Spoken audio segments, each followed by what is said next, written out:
Hi friends, வணக்கம். Welcome to MrsSamalayarai. நாம இன்னைக்கு பார்க்க போற ரெசிபி என்னன்னா ஒரு ஈவினிங் ஸ்நாக்ஸ் ரெசிபி தாங்க பார்க்க போறோம். மசால் வடை எப்படி பண்றதுன்னு தான் பார்க்க போறோம்.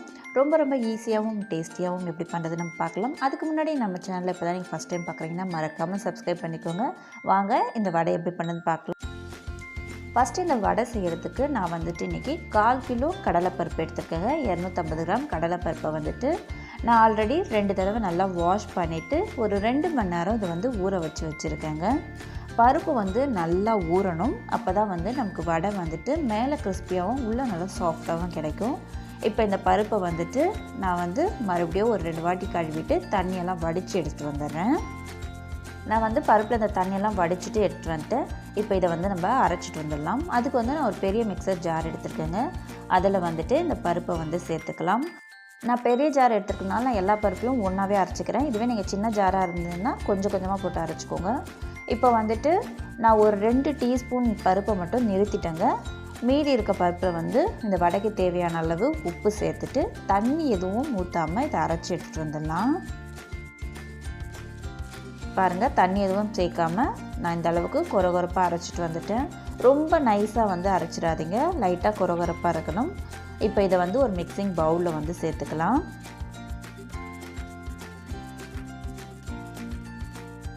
அரைச்ச பருப்புலாம் சேர்த்தாச்சுங்க. இப்போ வந்து நான் தனியாக ஒரு 2 டீஸ்பூன் எடுத்து வச்சிருந்தேன் இல்லையா, அந்த பருப்பையும் இப்போ இது கூட சேர்த்துக்கலாம்.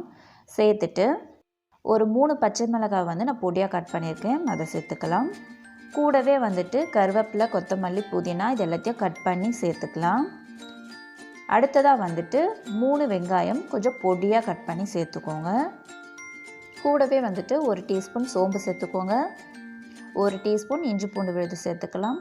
நீங்கள் இஞ்சி பூண்டு விழுதுக்கு பதிலாக வந்து இஞ்சி பூண்டை வந்து பொடியாக கட் பண்ணிவிட்டு கூட சேர்த்துக்கலாம், அதுவும் ஃப்ளேவர்ஃபுல்லாக இருக்கும்.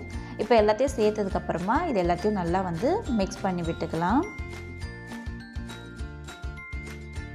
இப்போது வடை மாவு வந்து நமக்கு ரெடி ஆகிடுச்சுங்க. இப்போ வந்துட்டு இந்த மாவை வந்துட்டு நம்ம வடைகளுக்கு உருண்டைகளாக பிடிச்சி வச்சுக்கலாம். உருண்டைகளாக பிடிச்சி நம்ம வச்சுக்கும் போது எண்ணெய் நல்லா காஞ்ச உடனே அப்படியே தட்டி போடுறதுக்கு நமக்கு ஈஸியாக இருக்கும். அதனால் வடைக்கு தேவையான அளவு மாவு எடுத்து இந்த மாதிரி உருண்டைகளாக பிடிச்சி வச்சுக்கலாம். நான் உருண்டைகள் எல்லாத்தையும் பிடிச்சி வச்சுட்டேங்க. இப்போ எண்ணெயும் சூடாக இருக்குது. இப்போ வந்துட்டு உள்ளங்கையில் கொஞ்சமாக தண்ணி தொட்டுட்டு நம்ம உருண்டைகளாக ஊற்றிருக்கோம் இல்லையா, அதை வந்து வடையாக தட்டி நம்ம எண்ணெயில் சேர்த்துக்கலாம். வடைகளை எண்ணெயில் சேர்க்கும் போது ரொம்ப பொறுமையாக சேருங்க, இல்லைனா நம்ம மேலவே தெரிக்கிறதுக்கு நிறைய சான்சஸ் இருக்குது. இது மாதிரி எத்தனை வடைகள் வந்து அந்த எண்ணெயில் பிடிக்குதோ அந்த அளவுக்கு சேர்த்துக்கலாம். நான் வந்து ஒரு 7 வடை போட்டிருக்கேன்.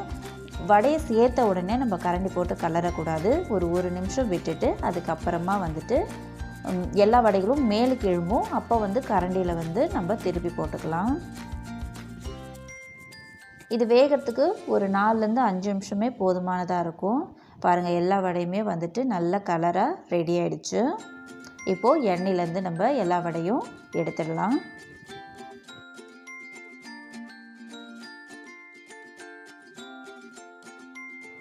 நான் எல்லா வடைகளும் எடுத்துட்டேங்க. இதே மாதிரி அடுத்த பேட்சும் பொறுத்து நான் பொரித்து எடுத்துக்கிறேன்.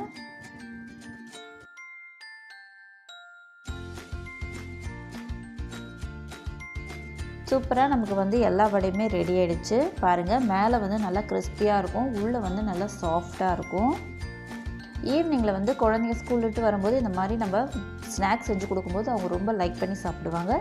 இந்த வீடியோ உங்களுக்கு பிடிச்சிருக்கும்னு நினைக்கிறேன். பிடிச்சிருந்தால் மறக்காமல் நம்ம சேனலை சப்ஸ்கிரைப் பண்ணிக்கோங்க, லைக் பண்ணுங்கள், ஷேர் பண்ணுங்கள், கமெண்ட் பண்ணுங்கள். தேங்க்ஸ் ஃபார் வாட்சிங்.